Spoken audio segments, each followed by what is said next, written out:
You are now watching the new episode of iMallyTV. This is the last episode of the season. The streets out here have been rough, but the streets are always talking. Let's get into this for the last time of the summer. I'm a LitKidBeatz.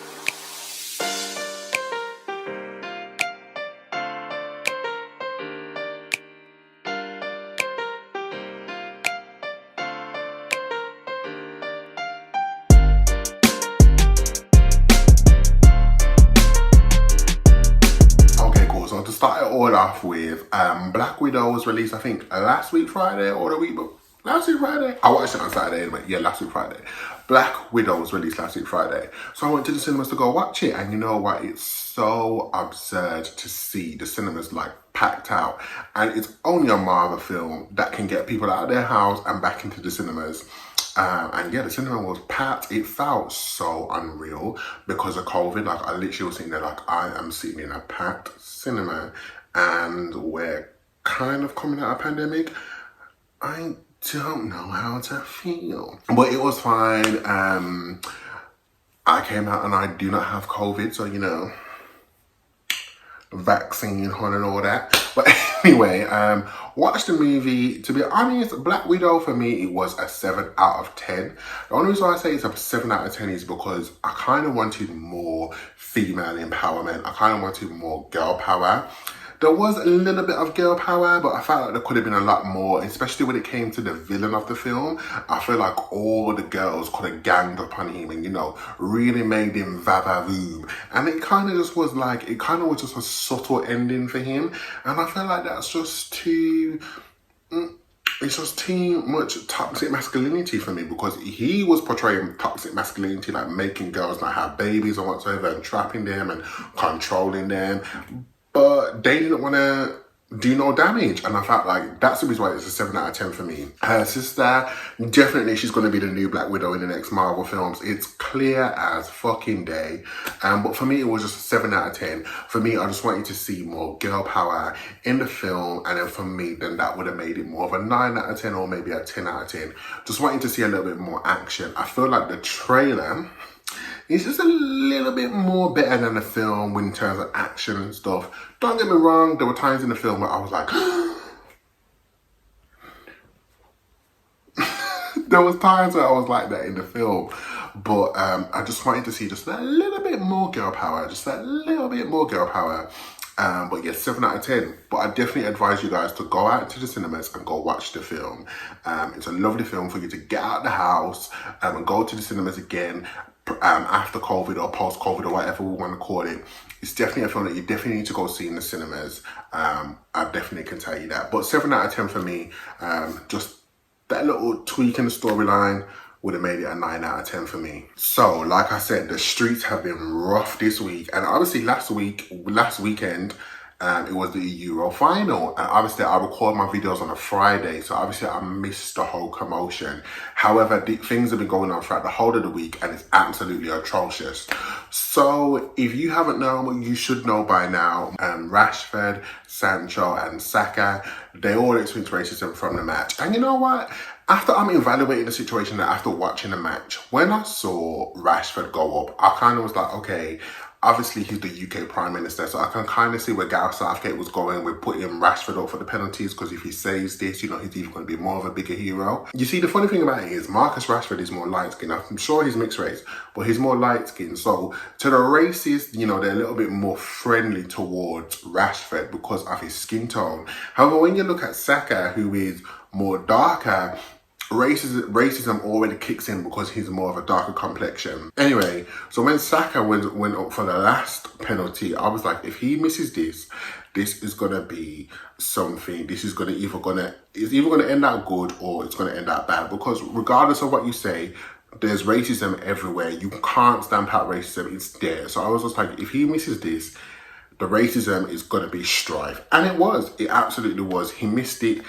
And, you know, he broke down in tears straight away. And the reason why is because when I was watching a match, like, I'm not even into football, which I'm going to go into that in a second. I'm not even into football. But when I was watching the match, you could feel the pressure in women. Like, you could feel the pressure from from home. Like, I was sitting watching it at home. Like, I wasn't even in a pub or in a bar. I was watching it from a house, from my bedroom, and I could feel the tension and the pressure. So Lord knows what those players were feeling on that pitch, because there was a lot of pressure.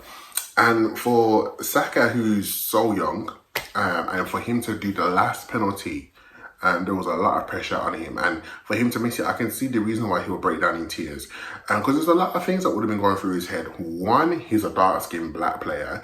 Two, he just missed the penalty. Three, it's not fucking coming home because of me. Lo and behold, after the whole scenario, racism went strife online and in person, and the UK just went absolutely mad. They vandalised Marcus Rashford's little memorial thing that they've got in Manchester, and then racism just went live. And there's one thing that I just feel like I just need to shed a light on, because now there just seems to be a big focus on racism in the UK, and Boris Johnson is like, oh, there's going to be repercussions for all the users that were tweeting racism during the match and after the match, and blah blah blah. There's going to be huge repercussions, and how racism is not accepted in the UK. Blah, blah, blah. I'm just like, it's just funny.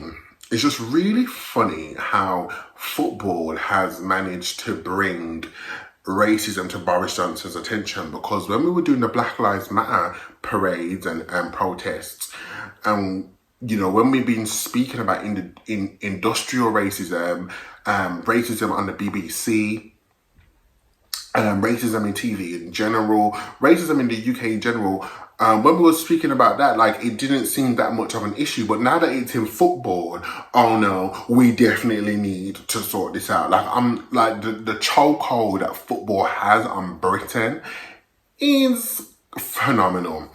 Anyway, for me personally, I'm glad that they're showing some sort of remorse, but it's definitely only because it's fucking football.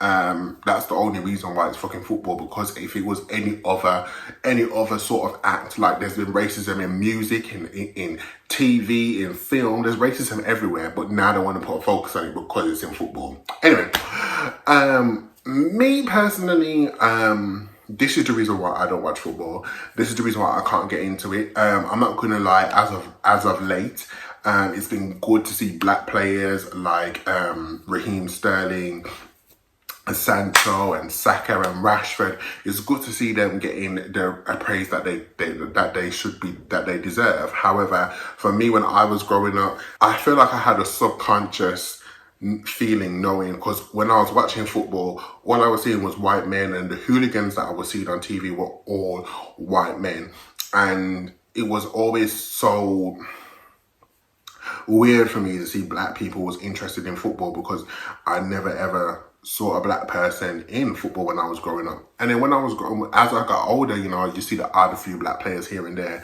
but it just wasn't a thing for me, and that's the reason why I've never been invested in it, because I've never really seen black people in it. And to me, it was a white man's sport, and the racism that happened after the match shows that it's still very much, people still see it as a white man's sport and don't appreciate the fact that there's different ethnicities that love the match as much as the Englishman does, and love the game as much as the Englishman does. I feel like it definitely has shed a light on a lot of things for the whole country to see. I do definitely want to shout out Rashford, Saka and Sancho for being black kings in this England match and in for this country, because, you shed a light on a lot of things that have been swept on the carpet for so long. It's a shame that it didn't come home. I'm glad that it didn't come home, because it shows that England didn't deserve for it to come home, because regardless of whoever won that, whoever got that final goal, regardless, they still would not have been appreciative of it.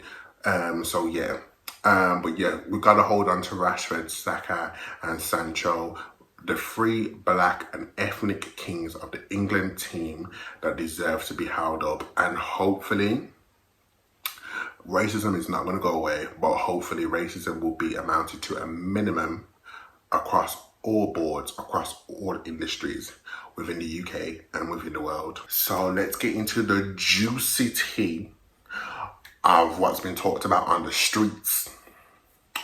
So obviously last week I was talking to you guys about Love Island and about how I did some investigating, and we found out that Hugo could just possibly be part of the LGBT community. So if you haven't watched that episode yet, you need to go and watch it.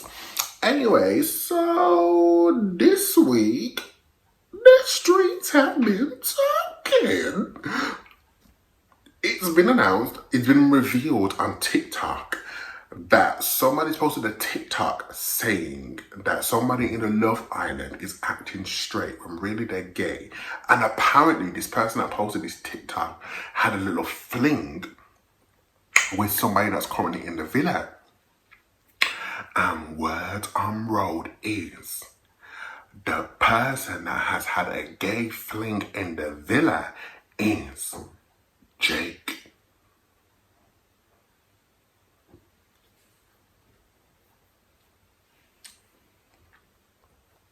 And the only reason why people are saying this is because they went through the person that posted this TikTok. They went through their profile and who they're following on social media, and it found out that this person was following Jake and Jake was following them. And they put 2 and 2 together and it made 4. Now, going through TikTok, I could see people was posting their reactions and saying that, you know, people be all up in their feelings and talking about you're dragging people out the closet. Maybe he's bisexual, maybe he's pansexual, yada, yada, yada, yada, yada, blah, blah, blah, blah, blah.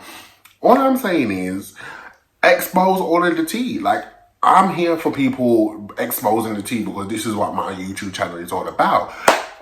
I understand that dragging people out of the closet is not fun. It's not what people should be doing. People should respect people and yada, yada, yada, blah, blah, blah. But at the same time, the streets have been talking. The streets are saying that Jake likes to dibble and dabble into the bussy. So, you know, just, we want to know. Like, the streets want to know. The streets just want to know. And when you enter into the public eye like Jake has, you know, your business is exposed. So, you know, if it is Jake, if it isn't Jake, we just need to know in it, because obviously we've already got Hugo and what was his name? Chugs. We've already got them down as suspects. So if Jake's another one, then he needs to swing my way, honey, because let me tell you something. In my previous videos that I spoke about, I done told you that Jake is my type. So shorty swing my way.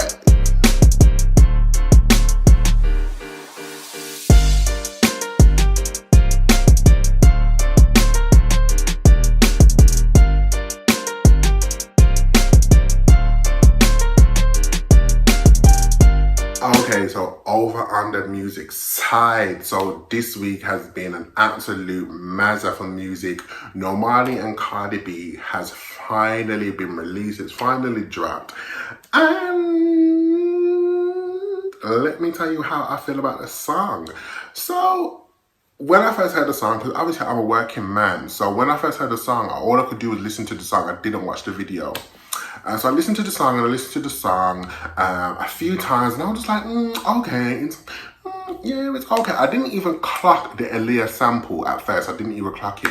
I was like, yeah, it's okay. Me personally, I felt like Cardi B added a lot more to the song than what Normani did. I was like, okay, yeah, this is okay.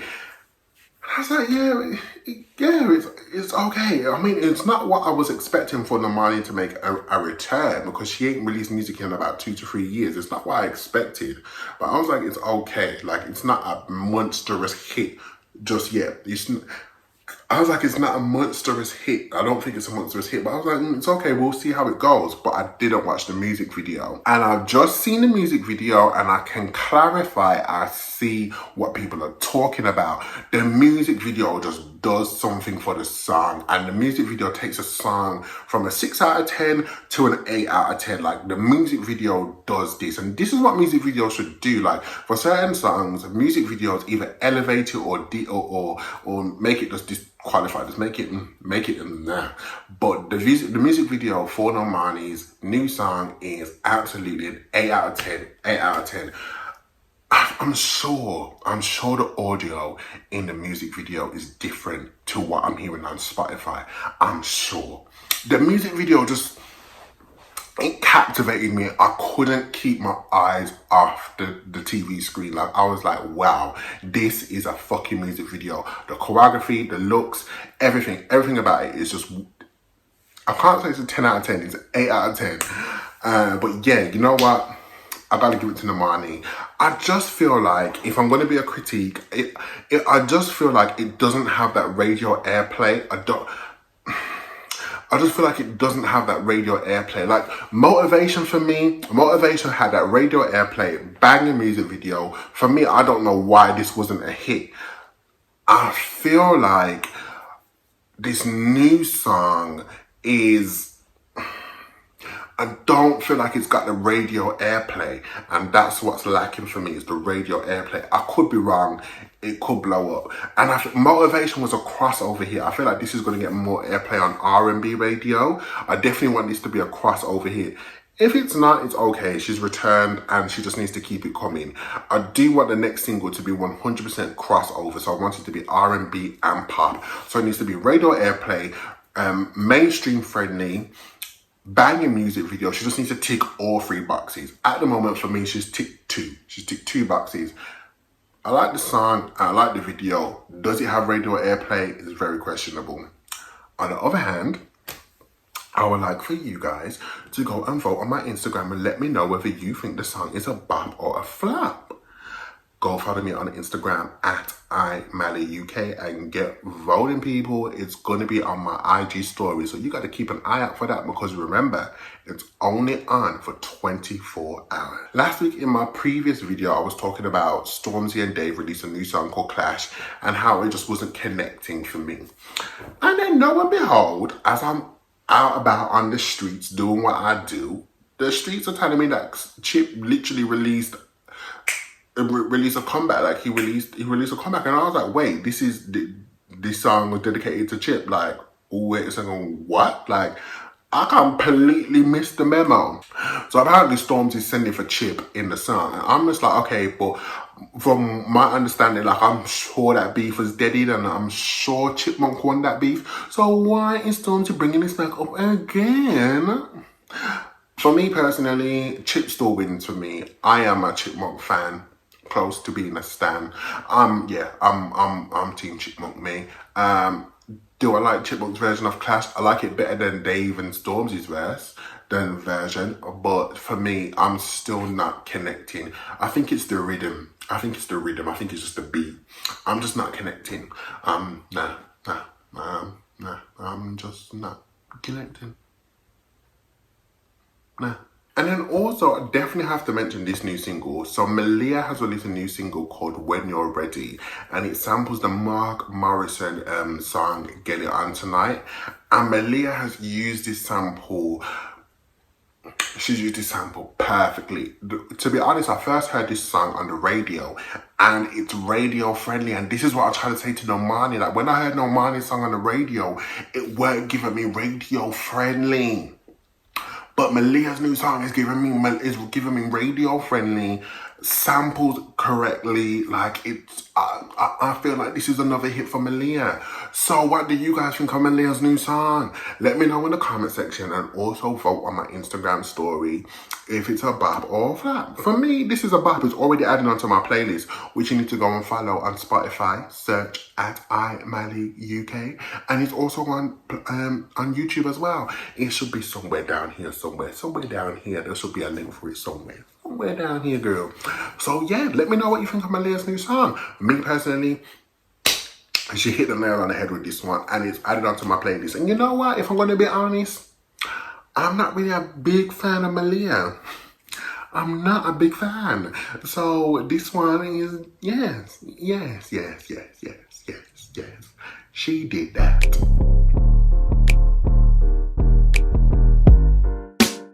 So guys, it's been fun. It's been really fun since the start of me launching my YouTube. It's been fun, but however, I am out for the summer. School's out, so I'm out. I'm out. I record this every Friday, and it does take up most of my Friday evenings. And also remember, I work Monday to Friday as well. So Friday evening is just literally, it's a no. I record and I edit after, so you know my time on my Friday evenings are taken. And you know, a break is always needed. I feel like you guys I feel like I need to go away for a little bit and return, and then you know we'll see what season 2 brings. I just want to thank everybody for watching my videos. If you've been watching them religiously, thank you so much. I love you for that. And even if this is the first video that you've watched, I love you for it, because it's still a view. Please do subscribe. Watch the videos in your spare time over the summer. Let me know what you think. Comment, give me feedback. Let me know what you think I could do in season 2. Let me know what segment you want. Yeah, just give me feedback. I'm genuinely so appreciative of everybody that's watched my videos over the past, I think 2 months. I think it's 2 months. Yeah, I'm really appreciative. So for the last time, like, subscribe and comment. Don't forget to follow me on Instagram at iMallyUK. Follow me on Twitter at iMallyUK. And also search for me on Spotify. Search iMallyUK. I love you for watching. Thank you for watching. And you shall see me here back in September. Peace.